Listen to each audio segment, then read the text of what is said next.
Bismillahirrahmanirrahim. Assalamu alaikum students. My name is Mansab Ali. I am lecturer of Computer Science Department in Punjab Group of College Narwal.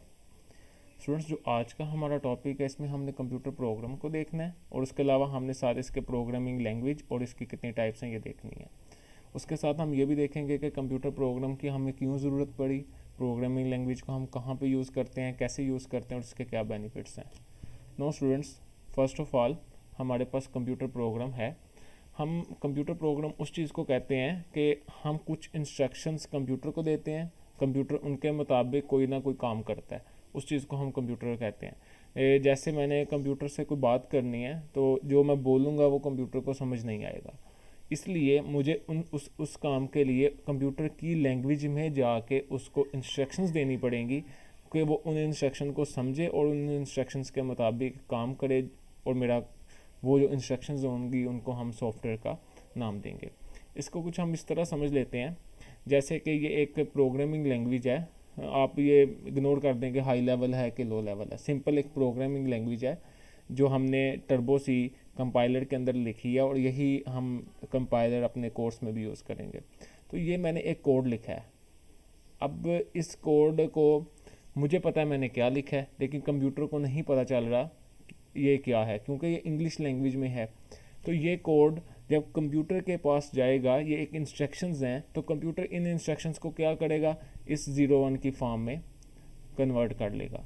It's mean कि मैंने computer को computer की language में जाके instructions दी, computer ने उन instructions को 01 की फॉर्म में कन्वर्ट किया, समझा और मेरा काम कर दिया।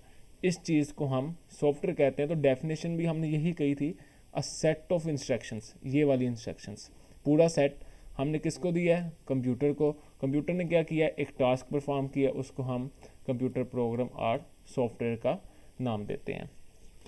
नो स्टूडेंट्स, हम इस यहाँ पे जो हमें बेसिक बात समझने की ये ज़रूरत है कि बेसिक जो आज हमारा टॉपिक था वो था प्रोग्रामिंग लैंग्वेज। हमें प्रोग्रामिंग लैंग्वेज की ज़रूरत क्यों पड़ी। अब देखिएगा, मैंने आपको शुरू में भी बताया है कि कंप्यूटर है, मैंने कंप्यूटर से कोई काम करवाना है तो मैं अगर कंप्यूटर को बोल के कहूँगा तो कंप्यूटर को उस बात की समझ नहीं आएगी। मुझे कंप्यूटर से काम करवाने के लिए कंप्यूटर की लैंग्वेज में बात करनी पड़ेगी, उस फॉर्मेट में उसे कोड देना पड़ेगा जिस फॉर्मेट में वो समझता है। इसको आप इस तरह समझ लें कि जैसे मैं हूँ, मुझे सपोज कर लें कि इंग्लिश नहीं आती, तो मेरे साथ कोई इंग्लिश बोलेगा तो मुझे उसकी समझ नहीं आएगी। अगर वो मेरे साथ उर्दू बोलेगा तो मुझे समझ आ जाएगी। तो अगर मुझे इंग्लिश वाली बात समझनी है तो मुझे एक ऐसा अंदर इन्वायरमेंट चाहिए, ऐसा बंदा चाहिए जो उसकी इंग्लिश को सुने और वो बात मुझे समझाए, और मेरी उर्दू को सुन के मेरी बात इंग्लिश वाले बंदे को समझाए। तो कंप्यूटर भी कुछ इसी तरह ही काम करता है। तो हम इसे कोड देते हैं, कंप्यूटर इस कोड को समझता है और 01 की फॉर्म में कन्वर्ट करता है और हमारा टास्क परफॉर्म करता है। नो स्टूडेंट्स, जो हमारे पास नेक्स्ट टॉपिक है वो है programming language. Programming language students एक वे ऑफ कम्युनिकेशन है जिसकी मदद से हम कंप्यूटर से बात कर सकते हैं। अगर मैंने कंप्यूटर से बात करनी है तो मुझे जो सी हमारी नॉर्मल लैंग्वेज है उसमें मैं कंप्यूटर से बात नहीं कर सकता। मुझे कंप्यूटर को कोई ऑर्डर करना है तो मुझे उसकी प्रोग्रामिंग लैंग्वेज में ही करना पड़ेगा। तो इसलिए हम कहते हैं programming language provide way of communication between user and computer. जो प्रोग्रामिंग लैंग्वेज है ये हमें एक वे ऑफ कम्युनिकेशन प्रोवाइड करती है उस बंदे के लिए जो कंप्यूटर को यूज़ कर रहा है, उससे काम करवाना चाहता है और कंप्यूटर के दरमियान। और हमारे पास स्टूडेंट्स प्रोग्रामिंग लैंग्वेज की दो टाइप्स हैं। सबसे पहले हमारे पास लो लेवल लैंग्वेज है, second one is a high level language है। तो फर्स्ट ऑफ ऑल हम इस लो लेवल लैंग्वेज को देख लेते हैं। जो स्टूडेंट्स हमारे पास लो लेवल लैंग्वेज है, लो लेवल लैंग्वेज ऐसी लैंग्वेज होती है जो कंप्यूटर के बहुत ज़्यादा करीब होती है। जैसे मैं अगर बात कहूँ कि हमारी जो इंग्लिश लैंग्वेज है ये एक लो लेवल लैंग्वेज नहीं है, ये एक हाई लेवल लैंग्वेज है। कंप्यूटर की लो लेवल लैंग्वेज वो लैंग्वेज है जो कंप्यूटर को समझ आती है। इट्स मीन कि 01 की फॉर्म में जो लैंग्वेज है, बाइनरी लैंग्वेज 01 की फॉर्म वाली जो लैंग्वेज है ये कंप्यूटर की एक लो लेवल लैंग्वेज है, कंप्यूटर को ये लैंग्वेज समझ आती है। तो ऐसी लैंग्वेज जो कंप्यूटर के बहुत ज़्यादा करीब हो, कंप्यूटर को जो सी है वो समझ आ रही हो, इस लैंग्वेज को हम लो लेवल लैंग्वेज करेंगे और ये हमारे पास बाइनरी लैंग्वेज 01 की फॉर्म में लैंग्वेज होगी। जो भी हम इंस्ट्रक्शंस, अगर हम कंप्यूटर को लो लेवल लैंग्वेज में कंप्यूटर को इंस्ट्रक्शन देंगे तो कंप्यूटर इन इंस्ट्रक्शंस को कोई कन्वर्ट नहीं करेगा, ये इंस्ट्रक्शंस डायरेक्ट कंप्यूटर के ऊपर चलेंगी। नो स्टूडेंट्स, हमारे पास लो लेवल लैंग्वेज की दो टाइप्स आती हैं, एक है असेंबली लैंग्वेज, एक है मशीन लैंग्वेज। अब इसको कुछ इस तरह समझ लें, हमने ये कहा था कि लो लेवल लैंग्वेज ऐसी लैंग्वेज जो कंप्यूटर को समझ आती है। अब असेंबली लैंग्वेज भी एक लो लेवल लैंग्वेज है, लेकिन मशीन लैंग्वेज से थोड़ी सी अपडेट है। मशीन लैंग्वेज कौन सी है? जो कि डायरेक्टली 01 की फॉर्म में है। इट्स मीन कि अगर मैंने कंप्यूटर को ए भी दिया है तो वो भी मैंने कंप्यूटर को 0101 समथिंग जो इसकी आस्की बनती है उन वैल्यूज़ के मुताबिक मैंने कंप्यूटर को ए की वैल्यू दे दी है। इस तरह की अगर मैं वैल्यूज़ कंप्यूटर को दूंगा तो ये मेरे पास होगी मशीन लैंग्वेज। इट्स मीन कि ऐसी लैंग्वेज जिसको कंप्यूटर को किसी भी फॉर्म में कन्वर्ट करने की ज़रूरत नहीं है, जो कि डायरेक्ट कंप्यूटर के ऊपर चलती हैं। उसके बाद हमारे पास जो दूसरी लैंग्वेज है वो है असेंबली लैंग्वेज। अब असेंबली लैंग्वेज मशीन लैंग्वेज से थोड़ी सी अपडेट है। अब इसमें हमें थोड़ी सी ये बात समझ आ रही होती है, इसमें हमारे पास ये जैसे ये मूव R3 कि मैं एक रजिस्टर के अंदर वैल्यू मूव करवा रहा हूँ। रजिस्टर्स आपने फर्स्ट ईयर की बुक में पढ़े थे कि हमारे पास एक्यूमुलेटर रजिस्टर था, बेस था, काउंटर था, डीएस था, उसके बाद स्टैक पॉइंटर्स थे कुछ। तो ये सारे रजिस्टर्स आपने फर्स्ट ईयर के अंदर थोड़े बहुत देखे हैं, लेकिन इसको समझने के लिए देख लें कि असेंबली लैंग्वेज मशीन लैंग्वेज से थोड़ी सी अपडेट है। ये हमें थोड़ी सी समझ आ रही होती है कि इसमें काम क्या हो रहा है, लेकिन हम लॉन्ग टाइम तक इसमें हमारे लिए कोड लिखना बहुत ज़्यादा मुश्किल होता है। ये थोड़ी सी टफ लैंग्वेज है। अब यहाँ पे देखिएगा, मैंने जैसे डायरेक्ट इसको देखा तो इधर लिखा हुआ ऐड। इट्स मीन कि ऐड का लफ्ज़ मुझे समझ आ रहा है कि यहाँ पे R2 और R3 ये दो वैल्यूज़ हैं या दो रजिस्टर्स हैं, ये आपस में ऐड हो रहे हैं। तो इट्स मीन कि असेंबली लैंग्वेज मुझे थोड़ी सी समझ आ रही होती है।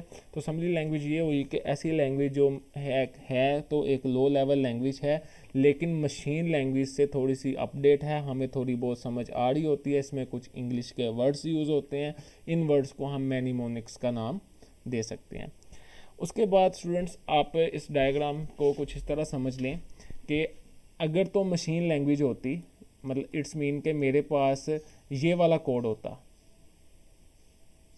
01 की फॉर्म में, तो ये कोड डायरेक्टली मेरा कंप्यूटर के ऊपर चलता, कोई कन्वर्शन ना होती। तो अब ये असेंबली लैंग्वेज है जो कि मशीन लैंग्वेज से थोड़ी सी अपडेट है। इसमें कुछ इंग्लिश के वर्ड्स हैं जैसे मूव है, आर ऐड है। तो ये लैंग्वेज कंप्यूटर को डायरेक्टली समझ नहीं आती। इसके लिए हम एक ट्रांसलेटर यूज़ करते हैं, सम्बलर। इट्स मीन के कंप्यूटर असेंबली लैंग्वेज को सम्बलर की मदद से 01 की फॉर्म में ट्रांसलेट करके समझेगा। तो स्टूडेंट्स, ये थी हमारे पास लो लेवल की दो टाइप्स, जो असेंबली और मशीन है। असेंबली इट्स मीन के जो कंप्यूटर ट्रांसलेट करके समझता है, और मशीन जो कंप्यूटर को डायरेक्ट समझ में आती है। नो स्टूडेंट्स, हमारे पास जो इसकी सेकंड टाइप थी प्रोग्रामिंग लैंग्वेज की, वो थी हाई लेवल लैंग्वेज।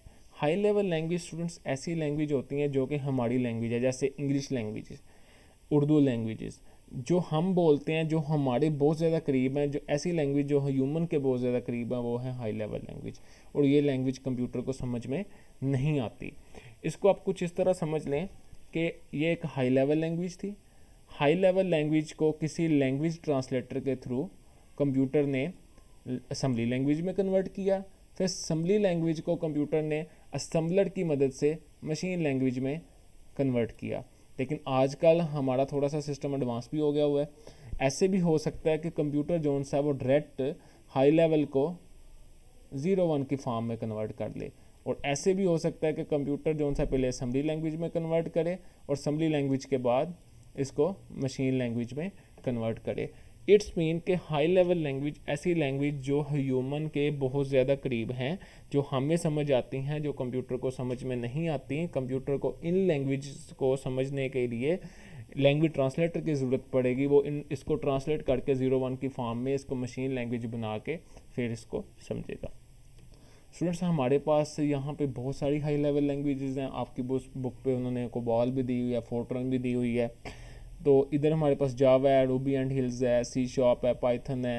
ये सारी लैंग्वेजेस हमारे पास हाई लेवल लैंग्वेज हैं। और हम सी लैंग्वेज पढ़ रहे हैं। सी लैंग्वेज भी एक हाई लेवल लैंग्वेज है, लेकिन ये मिडल लैंग्वेज के थोड़े से फीचर भी रखती है। बाज़ का आती है लो लेवल वाला काम भी करती है, बाज़ का आती है हाई लेवल वाला काम भी करती है।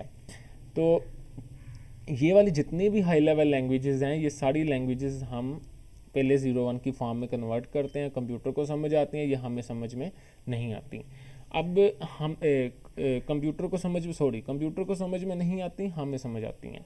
अब यहाँ पे देख लें आप कि ये हाई लेवल लैंग्वेज है, यहाँ पे टेम्प लिखा हुआ है, तो मुझे ये पढ़ना आ रहा है, मुझे समझ आ रही है कि टेम्प है, इसमें एक अरे स्टोर है, उसके बाद इसमें k+1 एक इंक्रीमेंट मैंने किया है, तो इट्स मीन कि ये ऐसी लैंग्वेज है जो मुझे समझ आ रही है। लेकिन अगर मैं इस लैंग्वेज की बात करूँ तो ये मुझे समझ नहीं आ रही, मुझे नहीं पता 1001 क्या है, ये ट्रिपल टेट्रा ज़ीरो क्या है, 1001 क्या है, तो ये मुझे समझ में नहीं आती। तो हाई लेवल लैंग्वेज मुझे समझ में आती है। स्टूडेंट्स, आई होप सो कि आपको computer programming languages, low level languages और हाई लेवल लैंग्वेजेस में सारा कॉन्सेप्ट्स क्लियर हो गए होंगे। अगर स्टूडेंट्स आपको किसी भी तरह का मसला आता है तो आप व्हाट्सएप पे मुझे बता दें, माइक्रोसॉफ्ट टीम पे बता दें, या इस वीडियो के नीचे आप कमेंट्स कर दें। ओके स्टूडेंट्स, अल्लाह हाफिज़।